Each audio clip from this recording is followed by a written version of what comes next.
Most people take months, if not years, to set up their Airbnb business. The truth is, if you know what you're doing and you have a clear roadmap, you can get it done in 24 hours. So stop procrastinating, overthinking, because in this video, I'll show you exactly how to do it step by step. But before you do anything else, let's get clear on the business you're trying to build.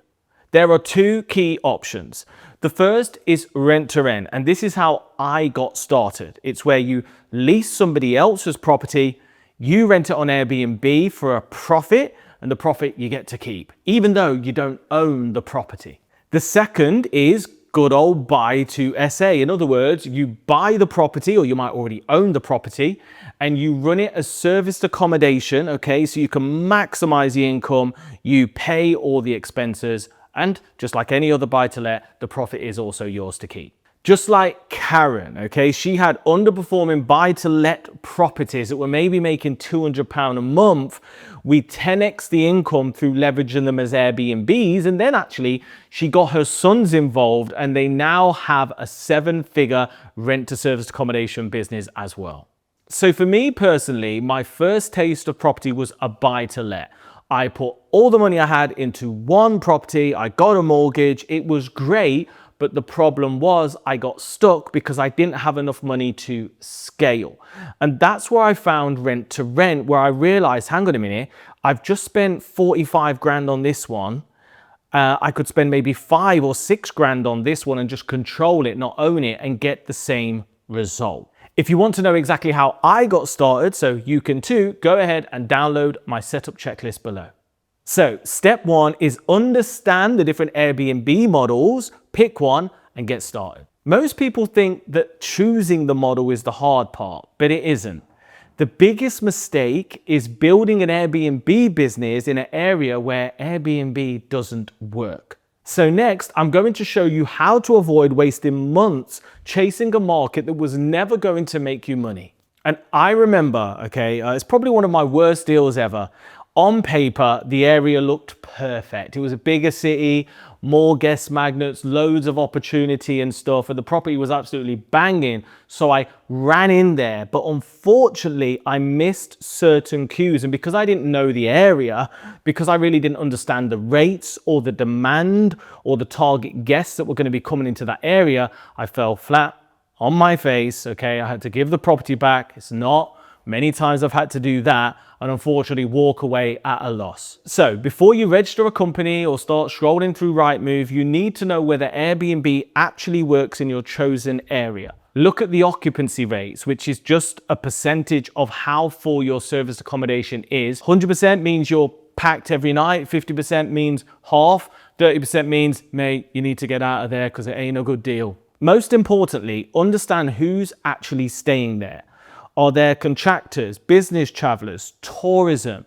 Is it families? I personally use Property Market Intel because it gives me all of this information in one place. At this stage, you're not trying to find a property, you're simply proving there's enough demand to build a profitable Airbnb business. So step 2 is validate your market. Now you know the market works, but here's where most beginners lose weeks. They start analyzing every property they see instead of knowing exactly what they're looking for. So next, I'm going to show you how to build a strategy so you don't waste any time. So for me, I'm big on 3, 4, 5 bed properties. I love going for the contractor and the corporate market. Why? Because they pay great rates, they stay for a long time, it's consistent income, they're VAT registered so I can charge the VAT on top when it comes down to that. And this is my winning formula. Every time I step out of that, i.e. my 2-bed apartment, things can start to go a little bit wrong.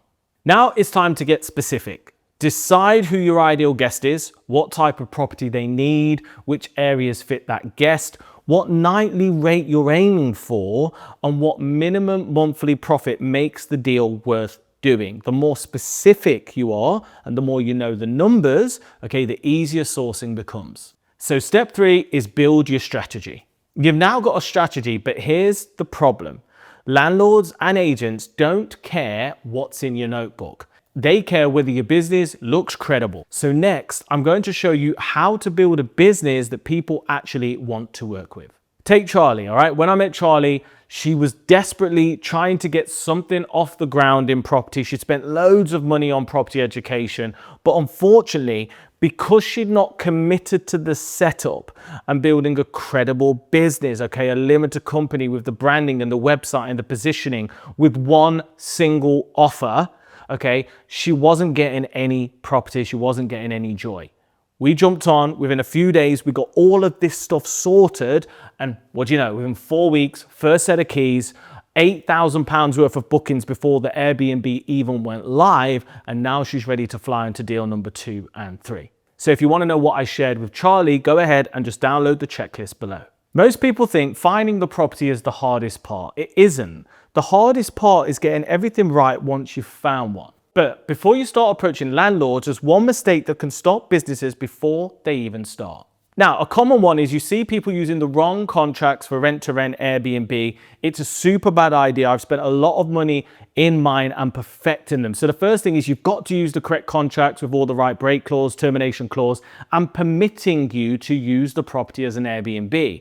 But one of the things that's often overlooked is make sure you've got your terms and conditions with the guest. Because I'll never forget it, I had an Airbnb guest in the early days. They stayed for 7 days on Airbnb, then asked to extend directly for a discount. Of course, I was happy. I allowed them to do so. But what happened was I didn't get them to sign paperwork, and they stopped answering my calls. They stopped paying the rent, and they were just in the property, sitting tenants, claiming tenants' rights. So you've got to be really, really careful, because that was an absolute nightmare, evicting tenants that weren't tenants because they were guests on Airbnb and they never should have been tenants, but because I didn't have the contracts, it got a bit messy. So don't be like me. Step 5 is always, and I mean always, protect your business. Most people stop here because they think they're ready, but they're not. So next, I'm going to show you how to optimize the operation before you ever secure your first property. Big challenge I had when I started in Airbnb was pricing. And we have a tendency to have a little look online and start, pressing all these buttons and tweaking things, guessing, panicking if the occupancy is low, dropping the prices, and it's an absolute nightmare. So what you have to do is you have to get a process and a system in place from day one to optimize the operation, so that now we use dynamic pricing. So the pricing will just move based on parameters we set to increase occupancy, but more important, increase prices and therefore profit wherever needed.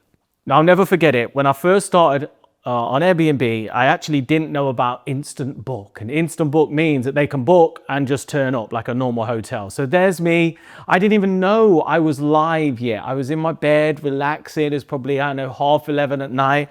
I got a message on my phone. I looked on my phone. I said, Lucy, I've got a booking. I got a booking. Next thing you know, my phone starts ringing. They're outside the property, trying to check into the property. I didn't know what was going on. I didn't have key safes. I didn't have anything figured out. So don't be like me. You need to optimize your operations before you go live. So we have a channel manager, okay? You need to understand Airbnb, booking.com, dynamic pricing. You need to make sure you've got all your automated messaging, your terms and conditions. Do not skip this stuff. Get educated and learn this stuff so that when you go live, you're going to strive. So if you want to know how to set up correctly and protect your business, download the guide below. And if you want to know the next step, how to source your Airbnb deal, check out this video.